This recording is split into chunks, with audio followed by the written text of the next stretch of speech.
My sister texted me 4 words that punched the air out of my chest. "Don't come to the wedding." I stared at the screen, still holding the receipt for the last payment I'd made, part of the $100,000 I'd spent to build her dream ceremony. The venue, the flowers, the band, every detail. All because she said she needed me. But that text wasn't the part that broke me. What came after my mother's explanation, the planner's silence and the discovery buried inside the contracts, was what changed everything. And the moment I used it, none of them saw it coming. My name is Amanda Cole, and for most of my life, I've been the person everyone trusted to handle things. I didn't earn that title through affection or praise. It was assigned to me the way you assign chores to the kid who won't talk back. Growing up in Spokane, I learned early that calmness wasn't a personality trait in my family. It was a requirement. My mother, Helen, used to say I was steady, the kind of daughter who didn't need checking on. My little sister, Lily, was the opposite: sensitive, fragile, easily overwhelmed. That was the word they used. Fragile. As if she were made of thin glass and I was the towel used to wrap her. While Lily was being comforted, soothed, protected from anything remotely uncomfortable, I was the one walking myself to elementary school, filling out my own field trip forms, cooking instant noodles in the microwave, because Mom was driving Lily to another art lesson she'd quit 2 weeks later. Dad Rob loved us both, but he stayed out of anything emotional. If Mom made a decision, he backed it by staying quiet. Silence was his way of saying, "Don't ask me to pick sides." By the time I reached adulthood, the pattern was cemented. Lily didn't just expect help, she existed inside a world where help would always arrive. And I existed in the world next door, the one where needing anything was an inconvenience. So when she got engaged to Connor, tall, smooth-talking, good-on-paper Connor, I wasn't surprised my mother called me the same night. She didn't ask how my day was or how work at the healthcare firm was going. She went straight to Amanda. Lily's dream wedding is finally happening. She wants something beautiful. And you're so good at managing things. That was the beginning of a 6-month stretch filled with invoices, deposits, design calls, mood boards, emails from vendors, and endless drafts from the planner. I paid for the dress fee. Lily cried tears of joy over. The ballroom she circled in with her phone, whispering, "This is it." The imported flowers she said she'd always imagined holding. Every bill and payment passed across my laptop under the warm kitchen lights of my Seattle apartment, and I believed it was worth it. I believed I was finally doing something that mattered to someone who never really saw me. But just when everything was in place, just when I thought I'd bought a seat at my own sister's happiness, something shifted in a way so small it almost felt accidental. Almost. It started with little things small enough that if I mentioned them out loud, I'd sound paranoid. A planner forgetting to CC me on a call, a florist asking Lily for final approval even though I'd been the one paying the invoices, a band coordinator who emailed her directly instead of me. At first I brushed it off. People get busy. Mistakes happen. But then there was Patricia Connor's mother. We met once on a video call about the rehearsal dinner. She smiled politely, but her eyes kept sharpening whenever I spoke, like she was trying to figure out where I fit. At one point she said, "We want the ceremony to feel peaceful, simple, no stress." She paused on the word peaceful as if it were aimed at me and not the logistics. I didn't understand the meaning then. Later it became painfully clear. About a week after that call, I noticed the planner wasn't updating the shared folder anymore. The documents were there, but any new decisions were happening somewhere else. I emailed her twice short, neutral messages. She responded once saying, "We'll keep Lily closely looped in." Closely looped in, as if Lily had suddenly become the project manager. Then the questions stopped coming to me altogether. Lily started acting strangely too. Short texts, delayed replies, no more excited voice memos about tablecloth colors or desserts. One afternoon, I called to ask if she wanted help reviewing seating charts, something she'd previously begged me to do. She sighed and said, "Let me think about it," then hung up without waiting for my response. For someone who used to call me crying about a chipped nail, it felt like whiplash. But the real shift came the week before the wedding. I was sitting at my kitchen table in Seattle going through payments for the final installments when Lily's name lit up my phone. I smiled, expecting a thank you or a last-minute request. Instead, it was a text so blunt it didn't feel real. Don't come to the wedding. I reread it 3 times, waiting for context, an apology, a joke, a follow-up. Nothing. I called her. She didn't answer. I called again. Straight to voicemail. Finally, I texted, "What's going on?" 3 dots appeared, then vanished. Reappeared. Vanished again. 20 minutes later, Mom called. "Amanda." She said softly, the same tone she used whenever she needed something. "Don't take it personally. Patricia wants to avoid tension. You know how you can be too direct. Lily wants everything to go smoothly." I felt heat rising up my neck. I paid for everything I said quietly.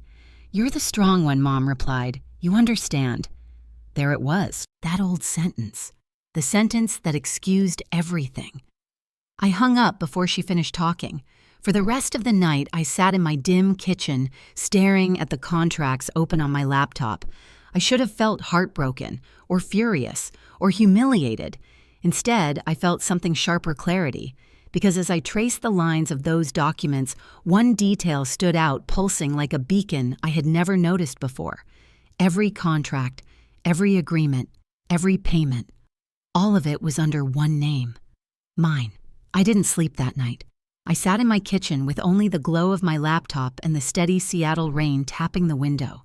The wedding contracts were spread across my screen. Payments, bills, emails, timelines. I'd seen them 100 times before, but never like this. Never with the understanding that I had been erased from an event I had built. My hands were steady, too steady. I clicked open the venue agreement first, scanned down the text I'd skimmed months ago. And there it was, bold, almost smug in its simplicity. Primary signer Amanda Cole. Cancellation rights reserved exclusively for the signer. I leaned back in my chair. A cold calm settled in, thicker than anger, heavier than hurt. It wasn't rage. It was recognition of power I didn't know I still had. My phone buzzed on the counter, Mom again. I let it ring. I opened the catering agreement. Same thing. Signer me. The florist. Me. The band. Me. The decor team. The transport service. The photo. Booth. Me. In every document, every place Lily had dreamed of walking through in white, the only person with authority wasn't her. It was me. My pulse finally picked up, not from fear, but from something close to awakening.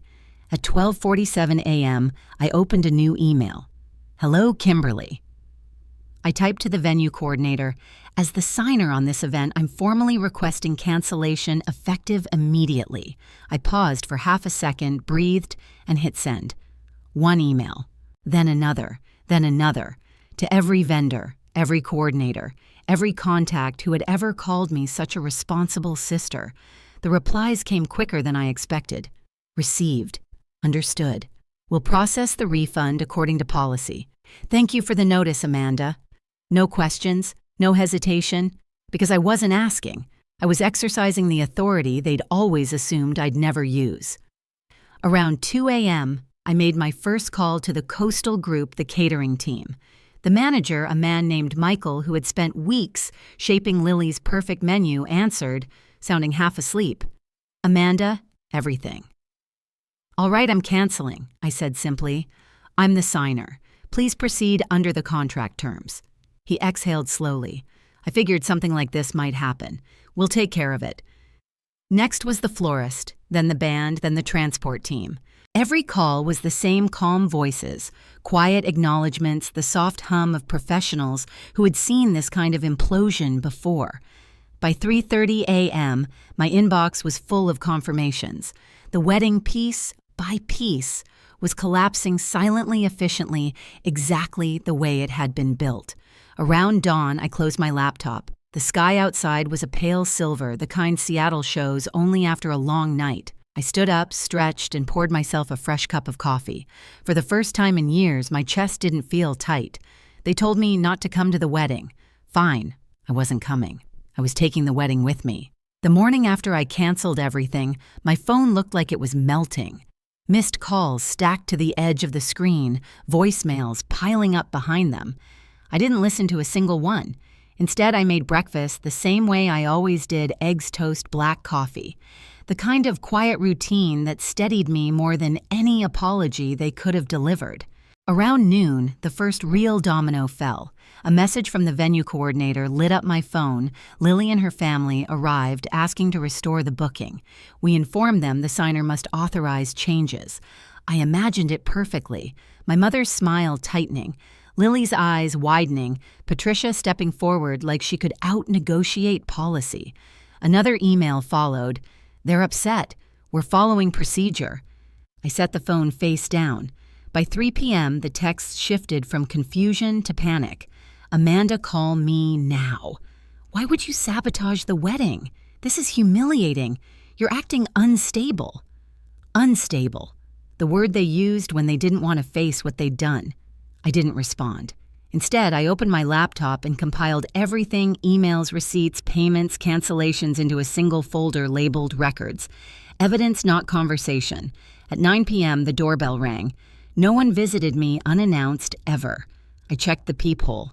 Lily. She looked nothing like the curated version of herself she'd shown the world for years. Her hair was frizzy. Her mascara smudged, her sweater stretched at the sleeves. She wasn't crying yet, but the pressure was right there, collecting at the edges. Amanda, she whispered when I opened the door. Please, let me in. She sat on the very edge of my couch, elbows on her knees, clutching her phone like it was the last thing tethering her to anything stable.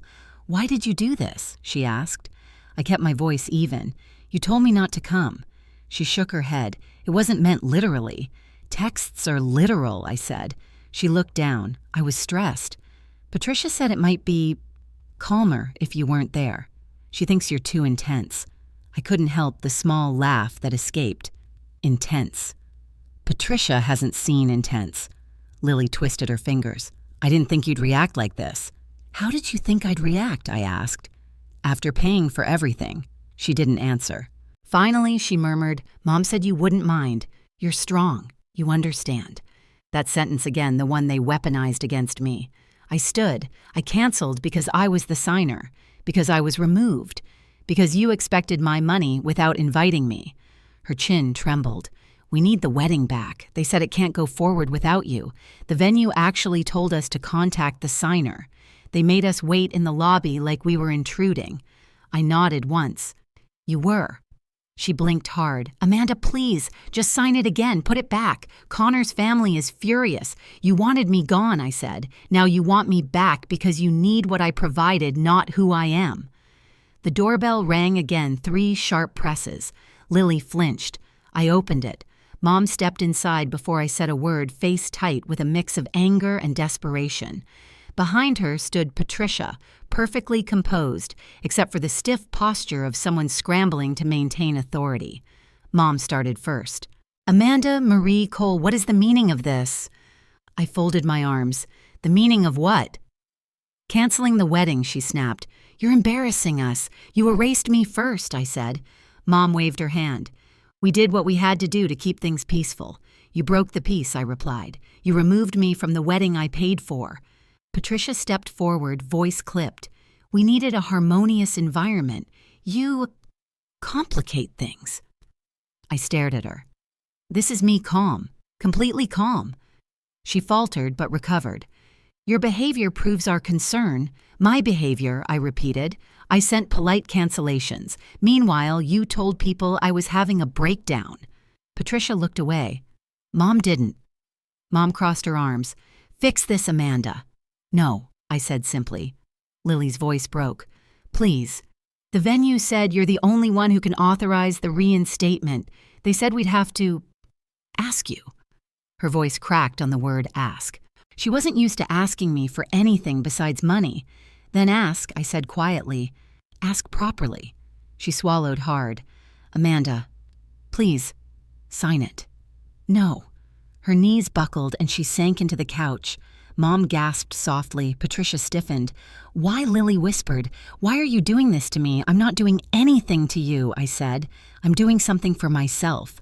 Silence swelled in the room. Then I delivered it, the final line I'd rehearsed only in my mind. You removed me from your wedding, so I removed your wedding from my name. Mom's breath hitched. Patricia turned pale. Lily covered her mouth, eyes wide, shattered. No more calls, I added. No more texts. No more using my strength as your excuse. Mom reached for me, but I stepped back. Please leave. They stared at me, waiting for the familiar softening the surrender. It didn't come. Eventually, they filed out, stunned, defeated, scrambling for a new version of the story to tell the world. When the door clicked shut, I exhaled. Not in triumph, just release. A life finally returned to its rightful owner. In the days that followed, the chaos around the canceled wedding spun louder than anything I'd ever experienced. Yet my own world grew strangely quiet. My Seattle apartment felt different, almost lighter, as if removing myself from their expectations had finally opened a window I didn't know was sealed shut. Vendors continued sending confirmation emails, refunds, processing accounts closed, balances finalized. Every line affirmed one thing: I had acted within my rights. No drama, no breakdown, just a woman reclaiming what she once gave away too easily. My mother tried calling for a week straight. I didn't pick up. Each voicemail sounded less angry and more confused, like she couldn't understand how the one daughter who never pushed back had suddenly learned how. Where noise used to be, I found space. I started therapy again, returning to Dr. Marlene's warm office with its quiet clock and soft lighting. For the first time, I didn't talk about Lily or my mother. I talked about myself, what I wanted, what I no longer needed to prove. It felt unfamiliar but good, like stepping into a room built just for me. I also joined a Women in Tech mentorship circle. Wednesday nights became the highlight of my week. Women who spoke plainly, asked directly, and didn't punish each other for having boundaries. I learned how to say no without apologizing. I learned how to ask for things without shrinking. And for the first time in my life, I started choosing myself, not out of anger, but out of clarity.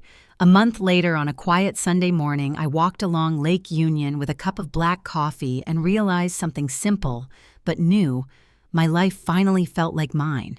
Not borrowed, not demanded, not shaped around someone else's emergencies. Mine. Lily eventually sent a letter, not asking for money, not asking for the wedding back, just acknowledging what she'd broken and what she couldn't undo. I didn't rush to forgive her. Some things need time, space, and honesty before they can be rebuilt.